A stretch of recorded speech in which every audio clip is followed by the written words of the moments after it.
కొంచెం వాటర్ కావాలి. అట్లా ఉన్నాయి సార్. ఎంత? 3 lakhs మేడం. ఇట్స్ మంచి. Sorry madam, cheques are not accepted. తీసుకోవచ్చు కదండి. రూల్స్ ఒప్పుకో మేడం. అది కాదండి, బ్యాంక్ కొంచెం. రూల్స్ ఒప్పుకోమంటున్నాడు కదా, బ్యాంక్ వెళ్ళి డబ్బులు తెద్దాం రండి. Sir, this is petrol, Nissan's flagship model, 6-cylinder, price 16 lakhs.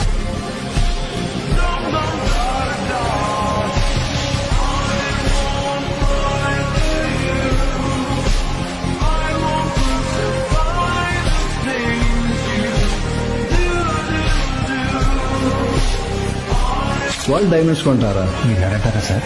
ఇంటే విన్నాలేవా, ఇప్పుడు కట్ అయిపోయి కౌంటర్ మొత్తం కొనేస్తాడా ఏంటి? అది కూడా తీసుకోండి. అది బాగాలేదు. పర్లేదు, కౌంటర్ ఖాళీ అవ్వాలి కదా. This is India. వస్తువు కావాలంటే డబ్బుతో కొనాలి. రెస్పెక్ట్ కావాలంటే డబ్బు మన ఒంటి మీద కనపడాలి.